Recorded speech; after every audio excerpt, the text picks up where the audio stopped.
അതിഗംഭീര തിരിച്ചുവരവിന് Iran കോപ്പ് കൂട്ടുന്നു എന്നുള്ള വാർത്തകൾ ഇസ്രയേലിൽ നിന്ന് പുറത്തു വരികയാണ്. മൊസാദ് ആശങ്കപ്പെടുന്നു, ട്രംപ് ആശങ്കപ്പെടുന്നു.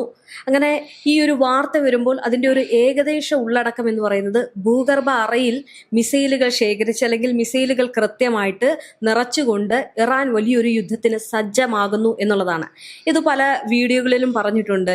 ഇറാൻ വെറുതെ ഇരിക്കില്ല, ഇറാൻ ഈ ഒരു യുദ്ധം നിർത്തില്ല, മുന്നോട്ട് കൊണ്ടുപോകും എന്നുള്ളതൊക്കെ. അങ്ങനെയാണെങ്കിൽ ഇപ്പോൾ ഈ ഒരു കോപ്പ് കൂട്ടുന്നത് വലിയൊരു പൊട്ടിത്തെറിക്കാകുമോ? തീർച്ചയായിട്ടും രേഷ്മ, ഇറാന്റെ ഭാഗത്ത് നിന്ന് നിർണായകമായ ഒരു യുദ്ധ നീക്കം ഉണ്ടായിരിക്കുന്നു എന്ന് പറയുന്നത്, അല്ലെങ്കിൽ അത് കണ്ടെത്തിയിരിക്കുന്നത് ഇസ്രായേലിലുള്ള ഒരു മാധ്യമം തന്നെയാണ്. അതായത് ഒരു ജെറുസലേം പോസ്റ്റ് എന്ന് പറയുന്ന ഒരു മാധ്യമമാണ് ആദ്യം ഈ വാർത്ത പുറത്തുവിട്ടത്. അതിനുശേഷം ഇസ്രായേലിലെ മാധ്യമങ്ങളടക്കം വളരെ ഗൗരവത്തോടു കൂടി ഇപ്പോൾ റിപ്പോർട്ട് ചെയ്യുന്നത് ഇറാന്റെ തിരിച്ചുവരവിനെ കുറിച്ചാണ്. അതായത് ഇത്രയധികം ആക്രമണങ്ങൾ നടന്നിട്ടും, ഇത്രയധികം നാൾ നീണ്ടുനിന്ന ബോംബിംഗ് നടന്നിട്ടും, അടിസ്ഥാന സൗകര്യങ്ങൾ തകർത്തുവെന്ന് അമേരിക്ക അവകാശപ്പെട്ടിട്ടും, അതുപോലെ വലിയ ഉപരോധങ്ങൾ, സാമ്പത്തിക പ്രതിസന്ധി, അതുപോലെ അവരുടെ സാമ്പത്തികമായിട്ടുള്ള ഒരു ഇൻഫ്ലേഷൻ, അങ്ങനെ ഒരുപാട് പ്രതിസന്ധികൾ നേരിട്ടുകൊണ്ടിരിക്കുന്ന ഒരു രാജ്യമാണ് ഇറാൻ. എന്നിട്ടും ആ ഇറാൻ ഒരു തടസ്സവുമില്ലാതെ ആയുധങ്ങൾ നിർമ്മിച്ചുകൊണ്ടിരിക്കുന്നു, സംഭരിച്ചുകൊണ്ടിരിക്കുന്നു, അത് പല കേന്ദ്രങ്ങളിലേക്കും മാറ്റിക്കൊണ്ടിരിക്കുന്നു എന്നാണ് ജെറുസലേം പോസ്റ്റിൽ പറയുന്നത്. അപ്പം അത് ഒരു ഔദ്യോഗികമായ സ്ഥിരീകരണമല്ലെങ്കിൽ പോലും ഇറാന്റെ ഉന്നതരെ അടക്കം ഉദ്ധരിച്ചുകൊണ്ട് കൃത്യമായ സോഴ്സുകളിൽ നിന്ന് കിട്ടിയ വിവരമാണെന്ന് ആധികാരികതയോടുകൂടി റിപ്പോർട്ട് ചെയ്യുകയാണ്. അപ്പം അതെല്ലാ മാധ്യമങ്ങളും ഇപ്പോൾ ഏറ്റെടുത്തിരിക്കുന്നു. അതിൻ്റെ അർത്ഥം ഇറാൻ ഒരു ആക്രമണം കൂടി നടത്തും. അധികം വൈകാതെ തന്നെ അമേരിക്കയെയും ഇസ്രായേലിനെയും ഞെട്ടിക്കുന്ന വിധത്തിലുള്ള, അവര് പ്രതീക്ഷിക്കാത്ത തരത്തിലുള്ള, അപ്പൊ അമേരിക്കയും ഇസ്രായേലും ഏത് നിമിഷവും ഇറാന്റെ ആക്രമണം പ്രതീക്ഷിക്കുന്നുണ്ട്. കാരണം ഒത്തുതീർപ്പിലേക്ക് പോകാമെന്ന് അമേരിക്ക പറഞ്ഞിട്ട് ഇറാൻ കേട്ടിട്ടില്ല.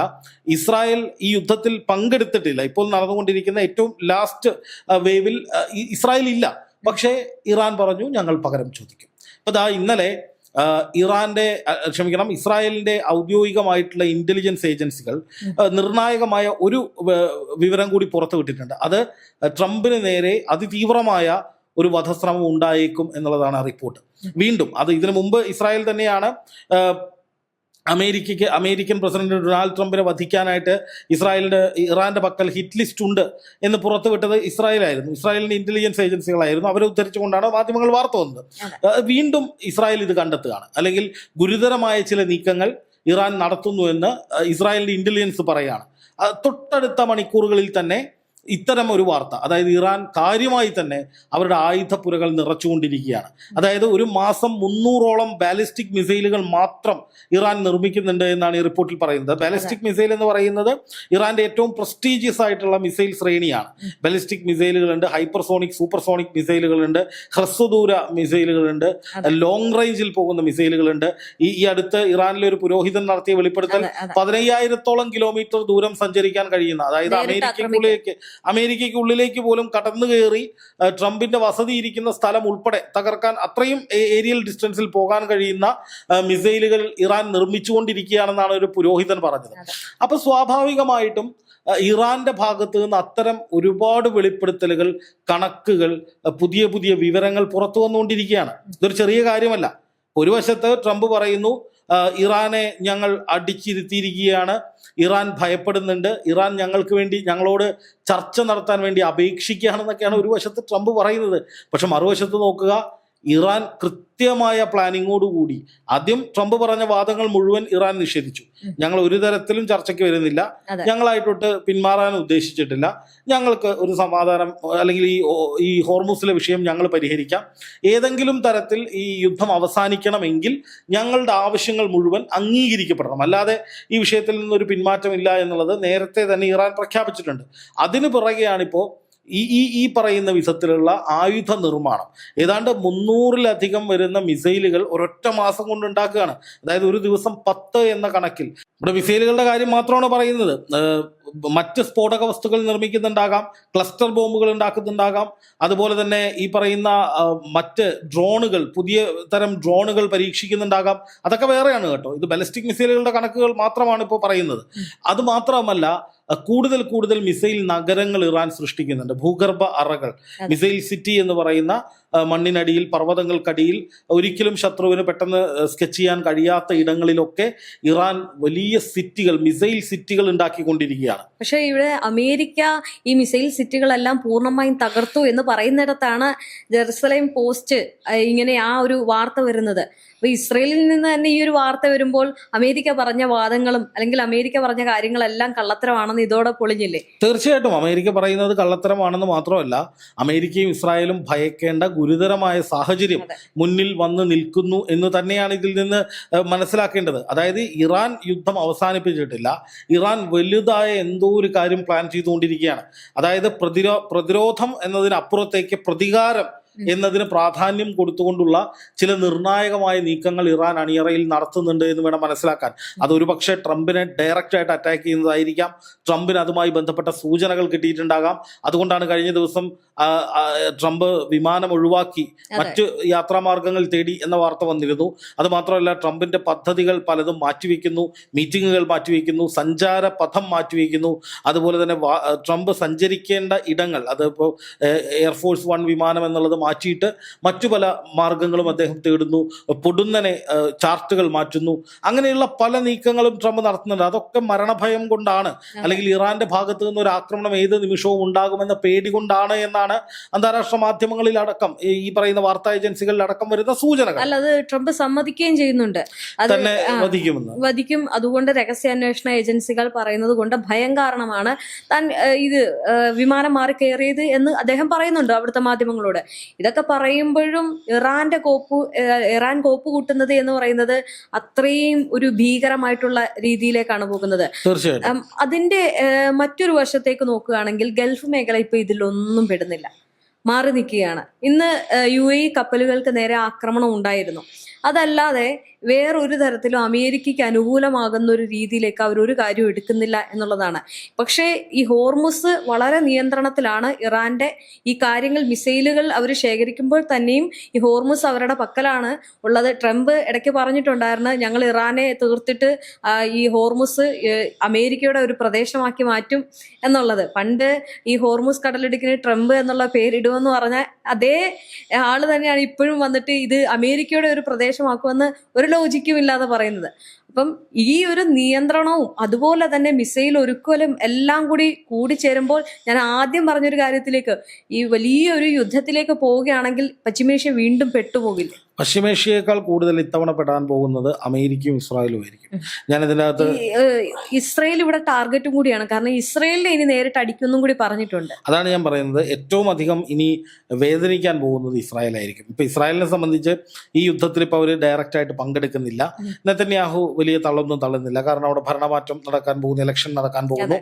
അതുകൊണ്ട് നെതന്യാഹു അധികാരം നിലനിർത്താനുള്ള തിരക്കിട്ട ഓട്ടത്തിലാണ്.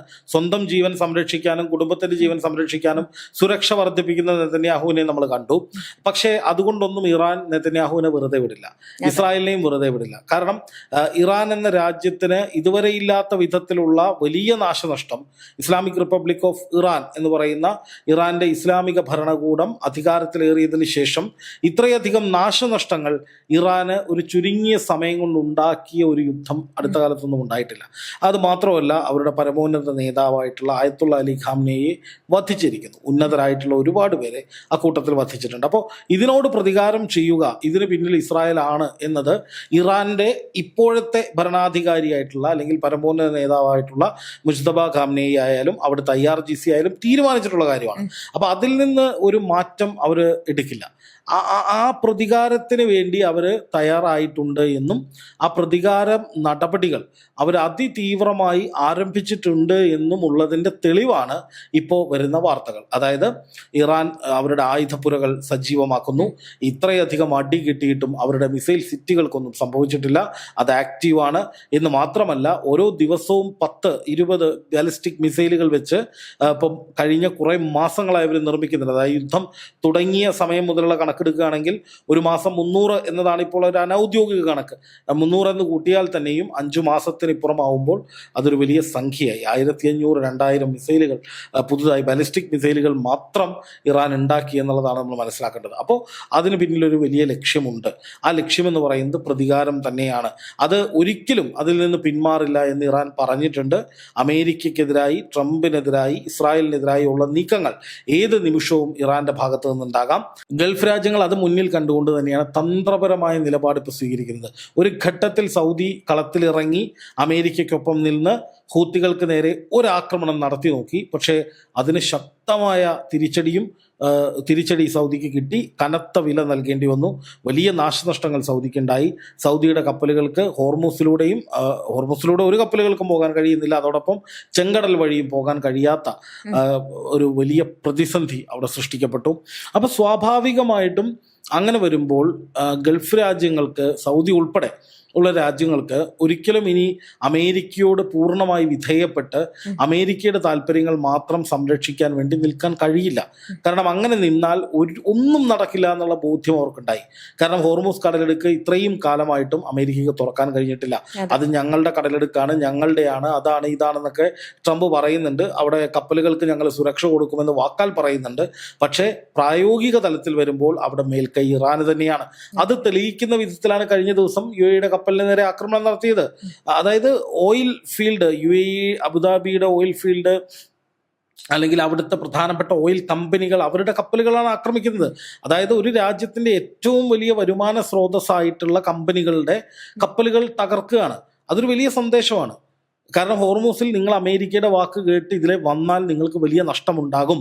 ഞങ്ങൾക്കൊരു മടിയുമില്ല, അറ്റാക്ക് ചെയ്യാൻ ഞങ്ങൾക്ക് യാതൊരു മടിയുമില്ല. നിങ്ങൾ എത്ര വലിയ അമേരിക്കൻ പടക്കപ്പൽ നിങ്ങളുടെ കൂടെ ഉണ്ട് എന്ന് പറഞ്ഞാലും ഞങ്ങൾ പറയുന്നതേ ഇവിടെ നടക്കൂ എന്നുള്ളതാണ് ഇറാൻ തെളിയിക്കുന്നത്, ഈ അറ്റാക്കിലൂടെ തെളിയിക്കുന്നത്. ഇനി മറ്റൊരു പ്രധാനപ്പെട്ട കാര്യം എന്താണെന്ന് വെച്ച് കഴിഞ്ഞാൽ, ഈ പറയുന്ന അമേരിക്കയുടെ കാര്യത്തിൽ അമേരിക്കയ്ക്കാണെങ്കിലും യുദ്ധത്തിൽ വലിയ തിരിച്ചടികൾ കിട്ടിക്കൊണ്ടിരിക്കുകയാണ്. അപ്പോൾ കഴിഞ്ഞ ദിവസം വാർത്തകളൊക്കെ നമ്മൾ കണ്ടതാണ് രേഷ്മ, എന്തൊക്കെയാണ് സംഭവിക്കുന്നത്. അവരുടെ USS എബ്രഹാം ലിങ്കൺ കപ്പൽ തിരിച്ചു കൊണ്ടുപോവാണ്. അതിലെ സൈനികർ മുഴുവൻ അങ്ങോട്ടും ഇങ്ങോട്ടും ഏറ്റുമുട്ടുകയാണ്. 7 പേർ കൊല്ലപ്പെട്ടു എന്ന് വാർത്ത വരുന്നു. നിരവധി പേർ കടലിൽ ചാടുന്നു. മാനസികാരോഗ്യം നഷ്ടപ്പെടുന്നു. അവർക്ക് അടിസ്ഥാന സൗകര്യങ്ങൾ പോലും ഇല്ലാത്ത അവസ്ഥ വരുന്നു. അങ്ങനെ ദുരിതക്കയത്തിലാണ് അവിടുത്തെ സൈനികരെന്നാണ് വിവരം കിട്ടുന്നത്. അതെന്തുകൊണ്ടാണ് അങ്ങനെ സംഭവിക്കുന്നത്? യുദ്ധം വിജയിക്കുന്നില്ല എന്നുള്ളത് കൊണ്ടാണ്. അമേരിക്ക യുദ്ധം വിജയിച്ചിരുന്നുവെങ്കിൽ ഈ കപ്പലുകൾക്ക് അവിടെ വെറുതെ കിടക്കേണ്ടി വരില്ലായിരുന്നു, അവർക്ക് പോകേണ്ടി വരില്ലായിരുന്നു, ഇങ്ങനെ ഒരു ദുരിതത്തിലേക്ക് പോകേണ്ടി വരില്ലായിരുന്നു. വരുന്നു, ആക്രമിക്കുന്നു, പിടിച്ചെടുക്കുന്നു, വിജയം പ്രഖ്യാപിക്കുന്നു, തിരിച്ചു പോകുന്നു. ഇതായിരുന്നു അവരിൽ നിക്ഷിപ്തമായ ഡ്യൂട്ടി. അല്ലെങ്കിൽ ആ കപ്പൽ കൊണ്ടുവന്ന ആളുകളുടെ, അതായത് ആ സൈനിക ഗ്രൂപ്പിന്, ഏത് സൈന്യമാണോ കപ്പലുമായി വന്നത്, അവർ കിട്ടിയ നിർദ്ദേശം, ഇറാനെ നമ്മൾ അടിക്കുകയാണ്, നിങ്ങൾ ഹോർമൂസ് പിടിച്ചെടുക്കുകയാണ്, നമ്മൾ വിജയം പ്രഖ്യാപിക്കുകയാണ്, ഹോർമൂസ് കടലിനെ ട്രംപിന്റെ പേരിടുകയാണ്, തിരിച്ചു പോവുകയാണ്. ഇതായിരുന്നു അവരുടെ ഒരു ഏകദേശ ഐഡിയ. ട്രംപ് അത്രയും സിമ്പിളായിട്ടാണ് അതിനെ കണ്ടത്. പക്ഷെ അതൊന്നുമല്ല കാര്യമെന്ന് ഇപ്പോൾ മനസ്സിലാവുകയാണ്. എന്ന് മാത്രമല്ല, വലിയ പ്രതികാരത്തിന് ഇറാൻ മുതിരുകയാണ്. അത് എവിടെ ചെന്ന് നിൽക്കുമെന്ന് നമുക്കറിയില്ല.